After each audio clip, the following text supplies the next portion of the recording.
بسم اللہ الرحمن الرحیم۔ اعوذ باللہ من الشیطان الرجیم، بسم اللہ الرحمن الرحیم۔ عزیز طلباء کرام، السلام علیکم ورحمۃ اللہ وبرکاتہ۔ امید ہے آپ سب خیر و عافیت سے ہوں گے۔ جواہر البلاغہ حصہ اول، سبق نمبر 84۔ جیسا کہ آپ عزیزان کے علم میں ہے، باب پنجم اطلاق و تقیید کے بارے میں ہے۔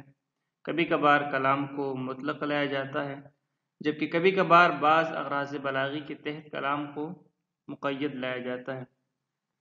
اسی طرح اس بحث کے بارے میں بھی آپ جانتے ہیں، بحث سابق کے بارے میں، کہ کبھی کبھار کلام کو نواسخ کے ذریعے سے مقید کیا جاتا ہے۔ اب نواسخ کے ذریعے سے کیوں کلام کو مقید کیا جاتا ہے؟ اس وجہ سے کہ نواسخ میں سے ہر ایک کسی نہ کسی معنی پر دلالت کر رہا ہوتا ہے، اور جب متکلم چاہتا ہے کہ وہ معنی سامع تک پہنچائے تو متکلم اس ناسخ کو استعمال کرتا ہے، یعنی بعض اغراض بلاغی کے تحت متکلم کلام میں نواسخ کو استعمال کرتا ہے۔ اب بعض پچھلے درس میں ہو چکے ہیں بعض اغراض بلاغی، اور بعض رہتے ہیں جو آج ہوں گے انشاءاللہ۔ نواسخ جن اغراض و مقاصد کے تحت کلام میں لائے جاتے ہیں ان میں سے 8واں ہے افادۃ الاستدراک فی لاکنہ۔ اب لاکنہ استدراک کا فائدہ دیتا ہے۔ استدراک کا مطلب یہ ہوتا ہے کہ اگر پہلے جو آپ نے کوئی کلام کیا ہے، جو کلام سابق ہے، اگر اس سے مخاطب کے لیے کوئی وہم پیدا ہو رہا ہے تو اس کی دور کرنے کے لیے آپ لاکنہ لے کر آتے ہیں، اور اس کے بعد پھر آپ ایک کلام کرتے ہیں۔ تو کبھی کبھار متکلم چاہتا ہے کہ سامع نے جو کلام سنا ہے، اگر اس میں اس کو کوئی وہم ہے اس کو دور کیا جائے تو اس کے لیے لاکنہ کو لے کر آتا ہے۔ نحو قول محمد ابن علی الباقر علیہ السلام، جس طرح کہ امام محمد باقر علیہ السلام کا فرمانا ہے انہو من سنۃ اقل مطرا من سنہ ولکن اللہ یضعہ حیث یشاء۔ ایسا نہیں ہے کہ کسی سال بارشیں کم ہوں اور کسی سال زیادہ ہوں، بلکہ ہر سال بارشیں برابر ہوتی ہیں، البتہ اللہ جیسے چاہے ویسے کر دیتا ہے۔ اب یہاں پر مولا نے ایک دفعہ فرمایا کہ انہو ما من سنۃ اقل مطرا من سنہ، یعنی ایسا نہیں ہے کہ کسی سال بارشیں دوسرے سال کی نسبت کم ہوں۔ اب لازم سی بات ہے، جب مولا نے یہ فرمایا تو ہو سکتا ہے کہ سامنے والا جو سامع ہے اس کے ذہن میں کوئی اشکال پیدا ہوا ہو، کوئی توہم پیدا ہوا ہو، تو مولا نے فرمایا ہے کہ وَلَٰكِنَّ اللَّهُ يُضَعُهُ حَيْثُ يَشَاءُ، البتہ اللہ جیسے چاہے ویسے کر دیتا ہے۔ مولا نے ایک فارمولہ بتایا ہے، اور اس طرح کے بہت سارے فارمولے ائمہ اہل بیت علیہ السلام کے کلام میں موجود ہیں۔ اب یہاں پر جو ہمارا شاید مثال ہے وہ ہے وَلَٰكِنَّ۔ لاکنہ کو کیوں لے کر آیا؟ استدراک کے لیے، تاکہ بعد میں جو کلام ہے اس کے ذریعے سے واضح کرے پہلے کلام میں اگر کوئی توہم پیدا ہوتا ہو۔ اللہ جیسے چاہے ویسے کر دیتا ہے، یعنی ہر سال بارشیں تو برابر ہوتی ہیں، البتہ ہو سکتا ہے کبھی موسم گرما میں بارشیں زیادہ ہوں تو کبھی موسم سرما میں بارشیں زیادہ ہوں۔ ہو سکتا ہے کبھی کسی علاقے میں بارشیں زیادہ ہو جائے اور کبھی کسی اور علاقے میں بارشیں زیادہ ہو جائے، لیکن ایسا نہیں ہے کہ کسی سال بارشیں کم ہوتی ہوں اور کسی سال زیادہ ہوتی ہوں۔ اس طرح کے بہت سارے فارمولے اگر اہل بیت علیہ السلام کی حدیث کی طرف جائیں تو موجود ہیں۔ مثلا غالباً حضرت امام رضا علیہ السلام سے ایک حدیث مروی ہے، حضرت امام رضا علیہ السلام سے ہی مروی ہے کہ جو پانی ہے دنیا میں، جو پانی ہے اس کا بہاؤ شمال سے جنوب کی طرف ہے۔ اب واقعاً ایسا ہی ہے، پوری دنیا کو دیکھیں گے تو ایسا ہی ہے۔ اس کے علاوہ مثلا اور بھی بہت سارے فارمولے ہیں. توحید مفضل میں آپ دیکھیں گے امام صادق علیہ السلام نے کتنے عجیب و غریب قسم کے فارمولے دیے ہیں اور سائنس کی کس طرح کی باتیں کی ہیں. اب جابر ابن حیان تو فقط ایک شاگرد ہے نا امام صادق علیہ السلام کا، جس کو دنیا نے پہچانا فادر آف کیمیا کے نام سے، لیکن باقی شاگردوں کو بھی تو بہت کچھ سکھایا ہے مولا نے، جسے دنیا نے ابھی تک پہچانا نہیں ہے. مفضل کو جو 3 نشست دیے ہیں مولا نے، 3 یا 4، توحید مفضل کے نام سے جو کتاب ہے، تو وہ یعنی بہت ہی قیمتی نسخہ ہے. اس میں کتنے سارے فارمولے مولا نے بیان فرمائے ہیں. اسی طرح یعنی طب کے باب میں اگر ہم دیکھیں تو 3-4 ہزار سے زیادہ احادیث ہیں. تکراری احادیث کو اگر ہم نکالیں بھی تب بھی 3-4 ہزار احادیث تقریباً بنتے ہیں فقط طب کے باب میں. اور باقی بھی کافی سارا مواد ہیں مختلف فلکیات کے بارے میں اور مختلف علوم میں. یہ حدیث شیعہ و اہل سنت کی کتابوں میں نقل ہے. البتہ اہل سنت کتابوں میں یہ حدیث ابن عباس سے نقل ہے موقوفاً، ائمہ اہل بیت علیہ السلام سے نقل نہیں. لیکن شیعہ کتابوں میں یہ حدیث ائمہ اہل بیت علیہ السلام سے نقل ہے. شیعہ کتابوں میں سے یہ حدیث الکافی میں موجود ہے. اہل سنت کتابوں میں سے یہ حدیث تفسیر در منصور میں موجود ہے. البتہ موقوف کیونکہ اکثر تفسیری روایات اہل سنت کے ہاں اصحاب اور تابعین سے ہیں اور موقوف ہیں. ان کا سلسلہ سند رسول اللہ صلی اللہ علیہ وآلہ وسلم تک نہیں پہنچتا. البتہ ابن عباس نے تو رسول خدا صلی اللہ علیہ وآلہ وسلم سے تفسیر کے باب میں استفادہ اتنا نہیں کیا جتنا مولا علی سے کیا ہے.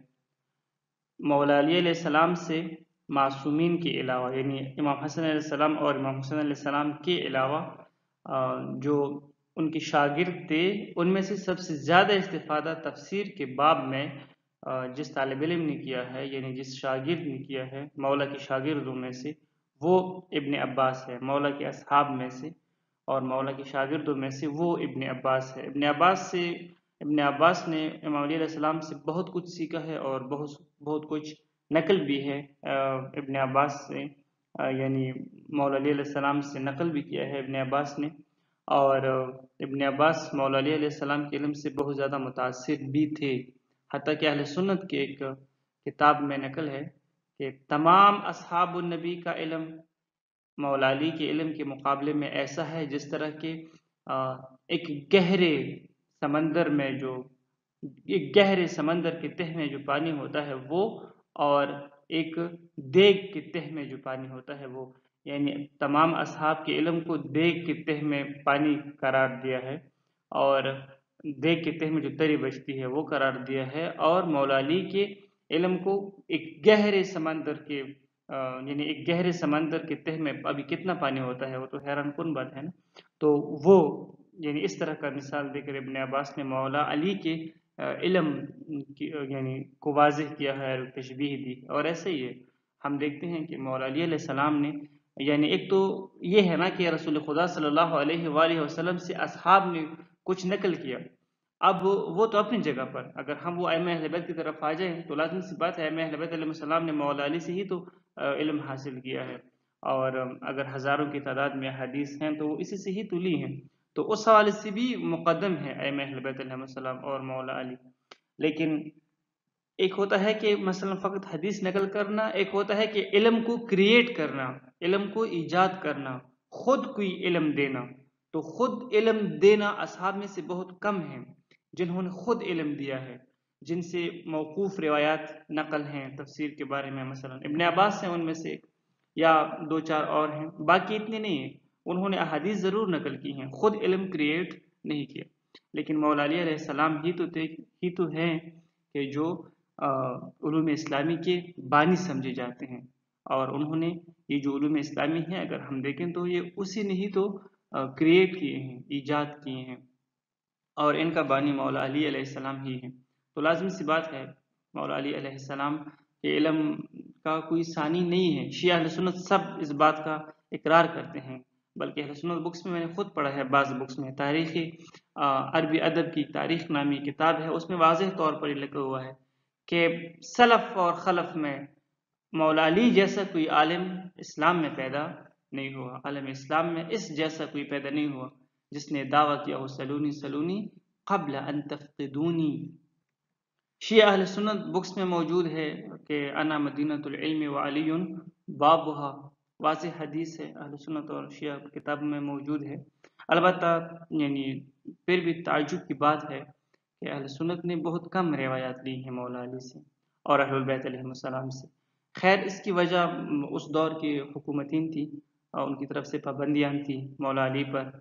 بنی امیہ کی حکومت میں تو مولا علی کو لعن طعن کیا جاتا تھا مولا علی پر، اور پابندی تھی، اور اہل سنت محدثین نے اکثر جو روایات لی ہیں تو وہ انہی محدثین سے لی ہیں جو بنی امیہ حکومت کے زیر اثر تھے، انہی سے لی ہیں، تو اس کی وجہ یہ ہو سکتا ہے۔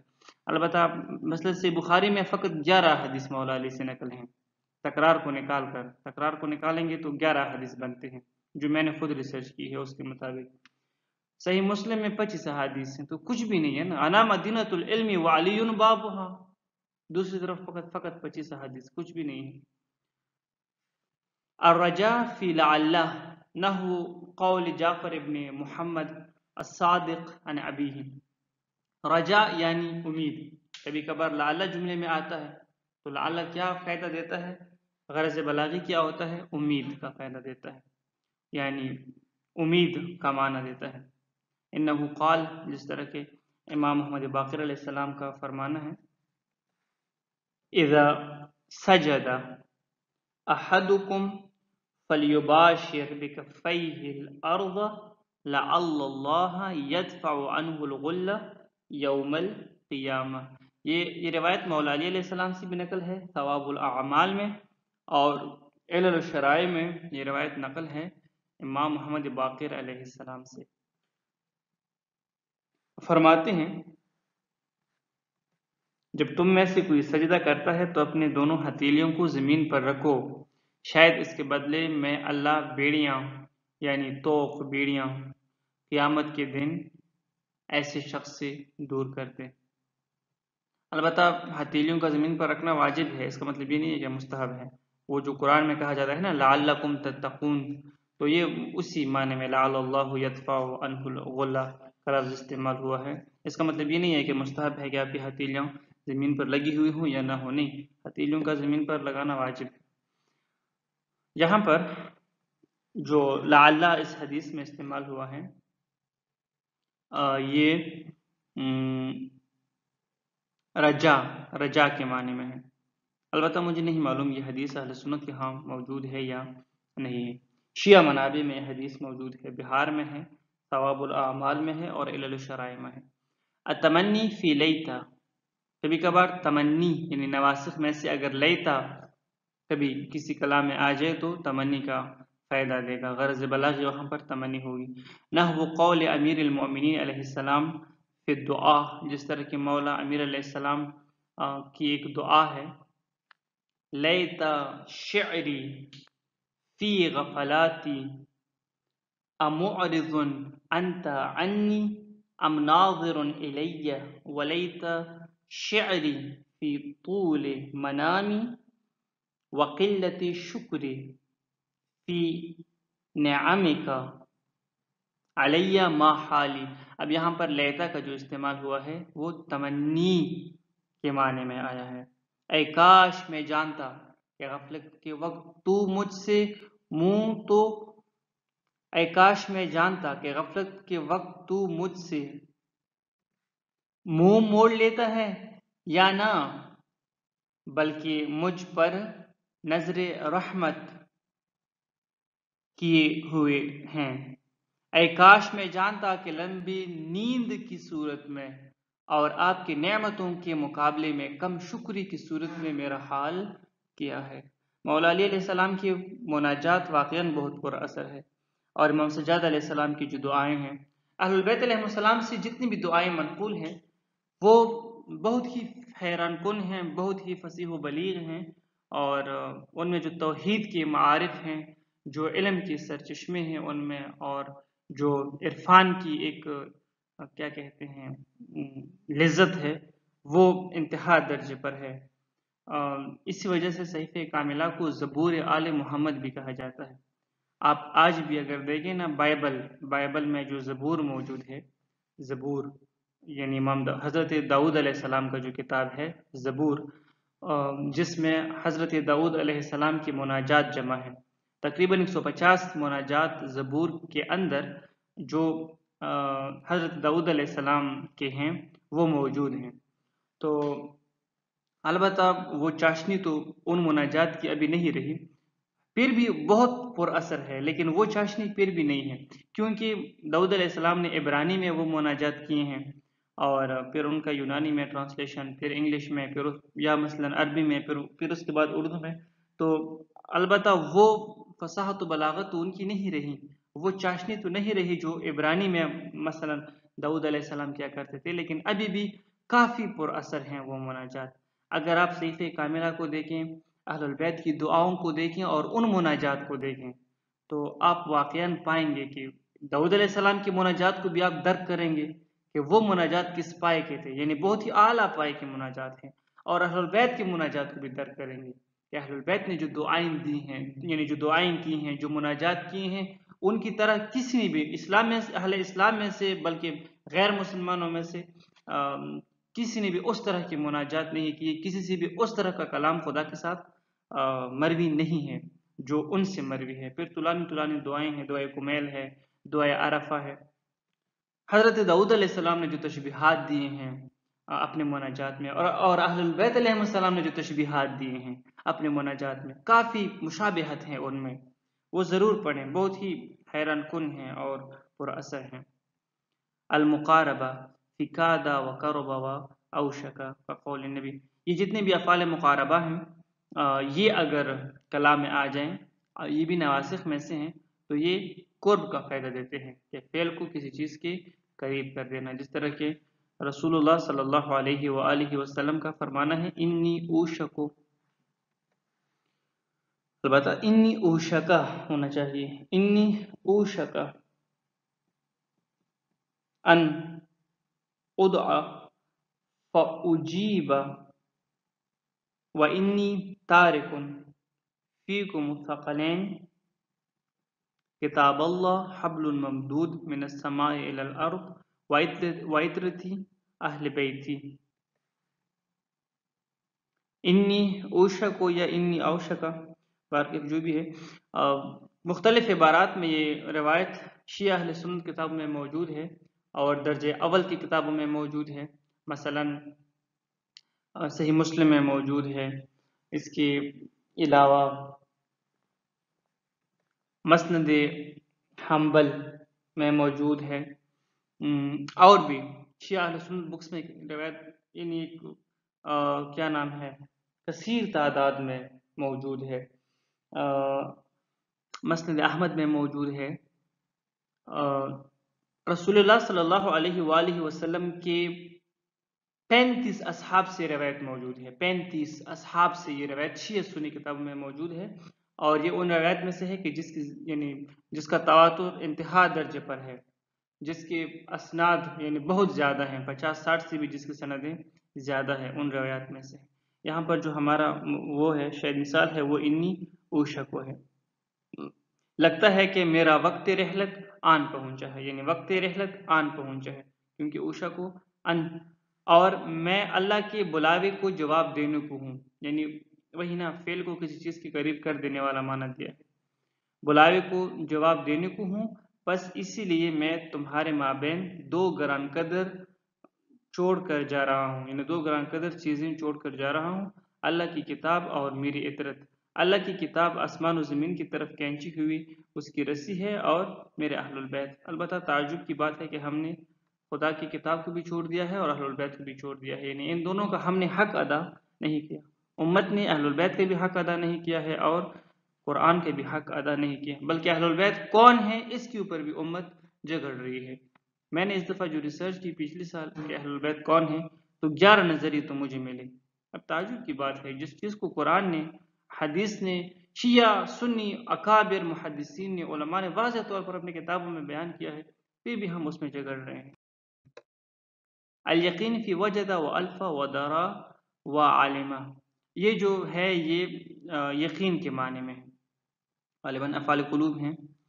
قوله تعالی، جس طرح کہ خداوند تبارک و تعالیٰ کا فرمانا ہے فَإِنْ عَلِمْتُمُوهُنَّ مُؤْمِنَاتٍ فَلَا تَرْجِعُوهُنَّ إِلَى الْكُفَّارِ، پھر اگر تمہیں معلوم ہو جائے کہ وہ ایماندار ہیں تو انہیں کفار کی طرف واپس نہ بھیجو. یعنی اگر خواتین ہجرت کر جائیں مکہ سے اور آپ کے پاس آ جائیں تو پھر ایسا نہ ہو کہ آپ یہ کہیں کہ یہ تو جاسوس ہے نعوذ باللہ، یا یہ تو مومن نہیں ہے، آپ انہیں واپس کر دیں کفار کی طرف. ایسا نہ کریں بلکہ انہیں اپنے پاس رکھیں. تو یہاں پر یہ جو علمتمو ہے، عالمہ ہے، یہ یقین کے معنی میں ہے کہ جب تمہیں علم ہو جائے، یقین ہو جائے تو پھر انہیں واپس نہ بھیجو، اپنے پاس رکھو. اس کا جو مفعول اول ہے، یعنی مفعول اول ہے ہننا اور مفعول دوم ہے مومنات. یہ وہی مبتدا اور خبر کو مفعول اول اور دوم اپنے لیے بنا لیتے ہیں.